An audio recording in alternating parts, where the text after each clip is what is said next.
ভাই আব্দুর রহিম গ্রিন,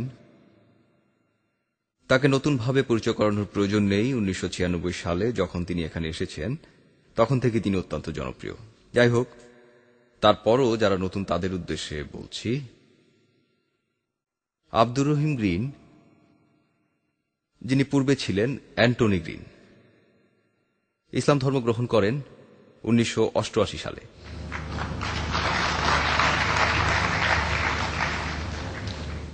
এবং তারপর থেকেই তিনি খুব সক্রিয়ভাবে ইংল্যান্ডে কাজ করছেন এবং তিনি প্রচুর বক্তব্য দিয়েছেন লন্ডনের হাইডবার্গে। এখন আমি জনাব আব্দুর রহিম গ্রিনকে অনুরোধ করছি তার বক্তব্য পেশ করার জন্য।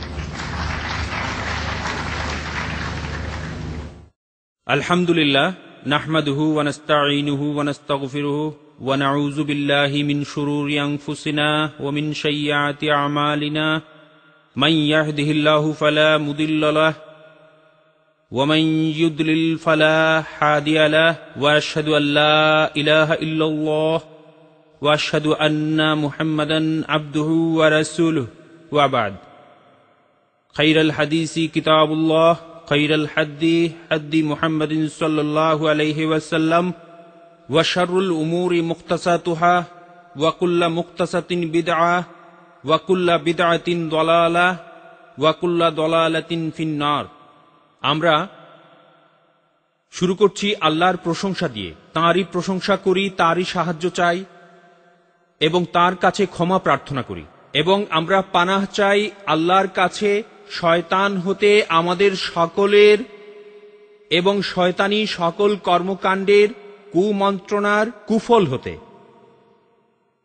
আল্লাহ যাকে পথ দেখান তিনি বিপথে যান না, এবং আল্লাহ যাকে বিপথগামী করেন তিনি সরল পথ পান না। এবং আমি সাক্ষ্য দিচ্ছি যে আল্লাহ ছাড়া কোনো মাবুদ নাই এবং মুহাম্মদ সাল্লাল্লাহু আলাইহি ওয়াসাল্লাম আল্লাহর বান্দা ও তাঁর রাসূল। এরপর সর্বোত্তম বাণী আল কোরআনে এবং সর্বোত্তম পথ, সর্বোত্তম নির্দেশনা, সেটা হলো হযরত মুহাম্মদ সাল্লাল্লাহু আলাইহি ওয়াসাল্লামের নির্দেশনা। পরিত্যক্ত বিষয়গুলো বিভিন্ন অবস্থায়, বিভিন্ন প্রেক্ষিতে নতুন রূপে ধর্মে প্রবেশ করেছে এবং প্রত্যেকটি বিষয়ের নতুনত্ব প্রবর্তন করেছে। যে ধর্ম তা হলো ইসলাম, এবং অন্য ধর্মগুলো যা প্রবর্তন করেছে তা ভুল পথে তাড়িত করে, এবং এই ভুল পথ ও তার ভ্রান্ত অনুসারীদের ঠিকানা জাহান্নাম। আমার প্রিয় ভাই ও বোনেরা, ইসলাম ধর্মে আল্লাহ আমাদের কবুল করুন। আজ আমরা একটা মুখ্য বিষয়ের আলোচনা করতে যাচ্ছি এবং সেটা হলো শান্তি। মানব জাতির জন্য শান্তি। শান্তি ইসলামের লক্ষ্য। আসলেই শান্তি। কেন আমরা শান্তি চাই? কেন? শান্তিতে কি ভালো রয়েছে?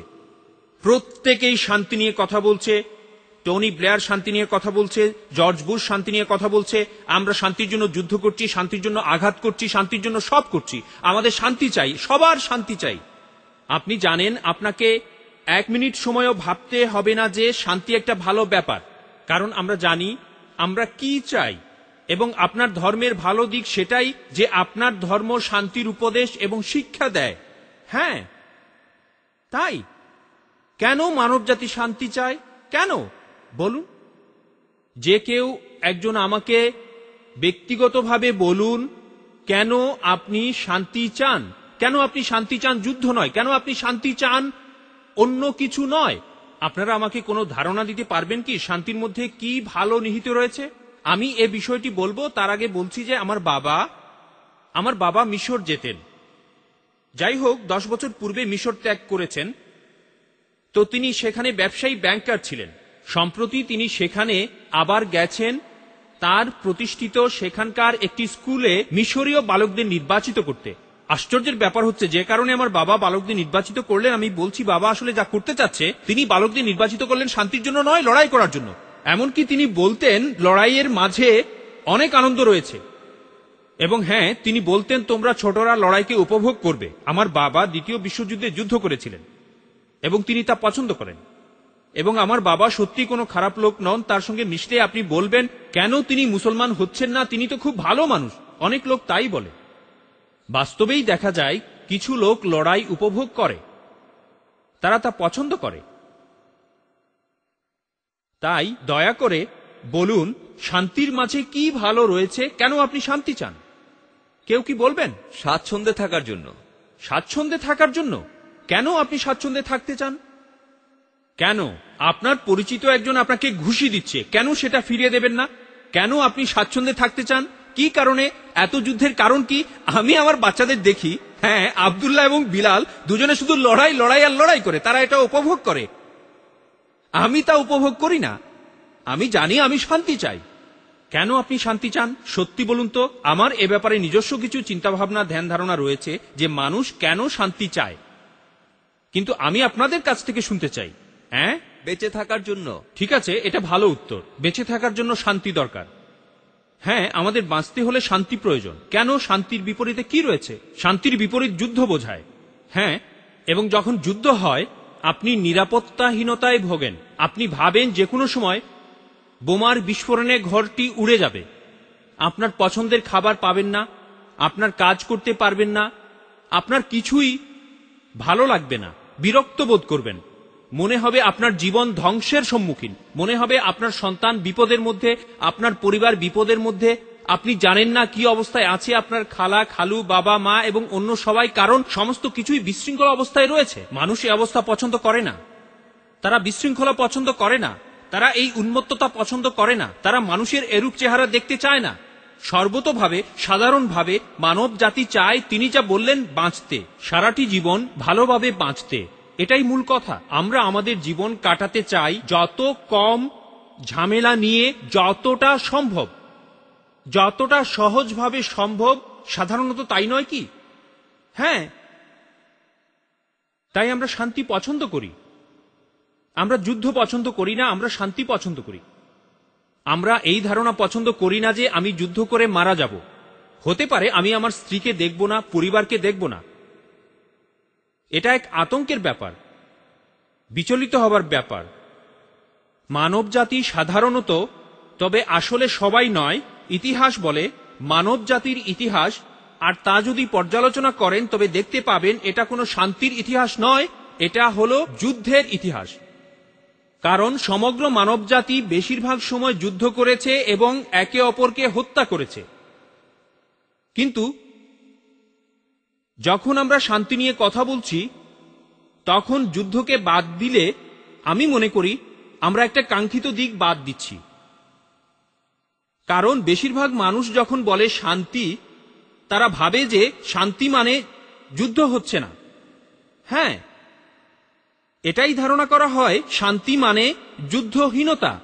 কিন্তু আমার মতামত এটা খুবই খুবই অপর্যাপ্ত এবং অত্যন্ত ক্ষীণ ধারণা শান্তি সম্পর্কে। কারণ শান্তি সম্পর্কে এ ধরনের ক্ষুদ্র ধারণা আমি একেবারেই বিশ্বাস করি না। এমনকি বেশিরভাগ মানুষ যারা শান্তি নিয়ে বেশি কথা বলে, তারাও এই ক্ষুদ্র ধারণায় বিশ্বাসী। কারণ আমি শুরুতেই বলেছি, জর্জ বুশ শান্তির কথা বলে যুদ্ধ করতে যায়। হ্যাঁ, কারণ তিনি যুদ্ধ করছেন শান্তির জন্য। আমাদের হাসি পায়, এবং প্রকৃতপক্ষে বাস্তবে শান্তির এই ধারণা মানবজাতির কাছে হঠাৎ আসেনি। আমরা শান্তির জন্য লড়াই করি, আমরা যুদ্ধে লিপ্ত হই কারণ আমরা শান্তিতে থাকতে চাই। এটা মানব জাতির জন্য আগন্তুক কোনো ধারণা নয়। তবে শান্তির অর্থ এই নয় যে যুদ্ধ না থাকা, এর অর্থ তা নয়। শান্তি এমন এক জিনিস যা আমরা অন্তরে অনুভব করি। শান্তি অন্তরে অনুভূত হয়, এটা সুখের সঙ্গে থাকে, এটা আনন্দের সঙ্গে থাকে, এটা স্বস্তির সঙ্গে থাকে, প্রশান্তির মাঝে, ঐকান্তিকতার মাঝে। আমরা আতঙ্কিত হই না, বিষাদগ্রস্ত হই না, মনে কষ্ট নেই না, আমরা অনুভব করি শান্তি। তাই বাস্তব শান্তি বিরাজ করে মানব জাতির অন্তরে।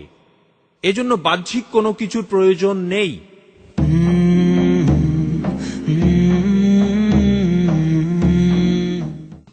বাস্তবে শান্তির এই ধারণা মানবজাতির কাছে হঠাৎ আসেনি।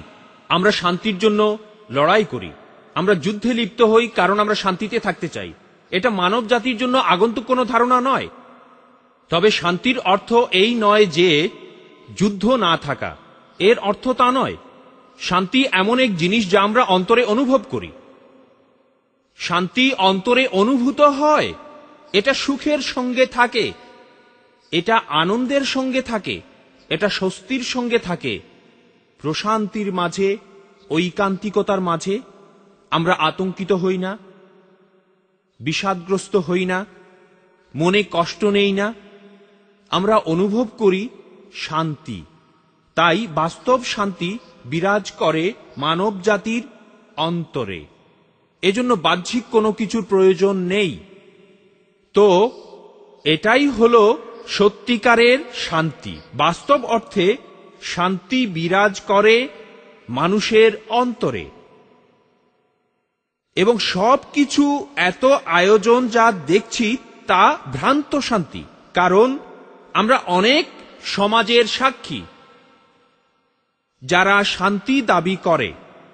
যদি আপনি শোনেন এবং পড়েন তাদের মতবাদ এবং পশ্চিমাদের মগজ ধোলাই, একটি বিষয়ে তারা সবসময় দাবি করে যে উদার গণতন্ত্র আমাদের জাতির জন্য শান্তি বয়ে এনেছে 40 বছর, 50 বছর, 60 বছর। আসলে দ্বিতীয় বিশ্বযুদ্ধের পর থেকে যখন মানবজাতি এক ভয়াবহ দুর্যোগের শিকার, যাই হোক, এটা আমরা বাইরেই রাখলাম।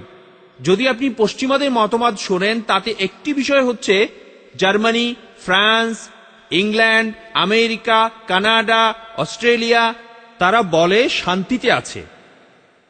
এজন্য বলে যে তারা পরস্পরের যুদ্ধ করে না। কিন্তু এটা কি আসলেই সত্য? এটা সত্য যে তারা পরস্পরের যুদ্ধে লিপ্ত নয়।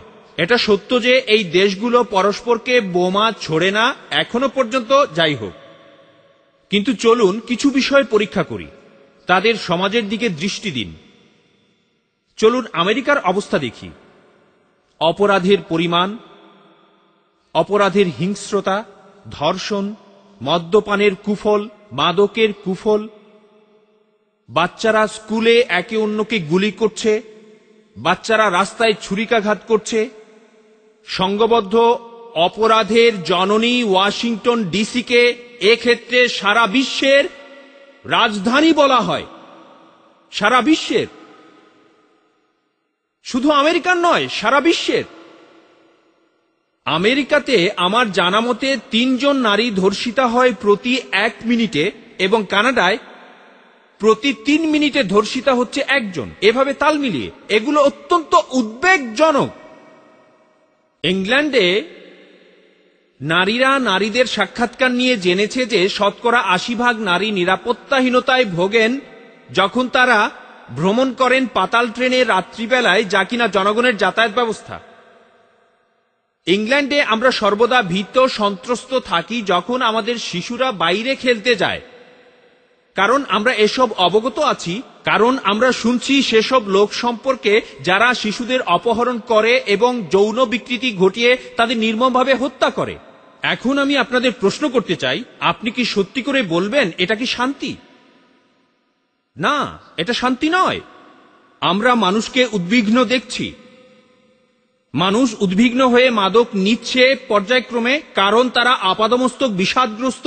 তারা এতটাই বিষাদগ্রস্ত যে তাদের মাদক সেবন করতে হয় নিজেদেরকে সুখী করার জন্য।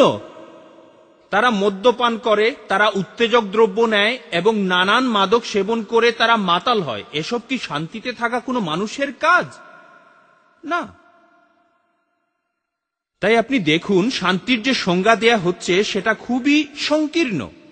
সেটা খুবই সংকীর্ণ ধারণা, এবং আমরা এই ধারণার ভেতর ফাঁদের মতো আটকে আছি আর এরকমটাই ভাবছি। আমাদের এটা করা উচিত নয়। আজকে আমার যুক্তি হলো, যা আমি চেষ্টা করছি আপনাদের দেখাতে, তা হলো ইসলাম শান্তি বয়ে আনে, সত্যিকারের শান্তি, প্রকৃত শান্তি।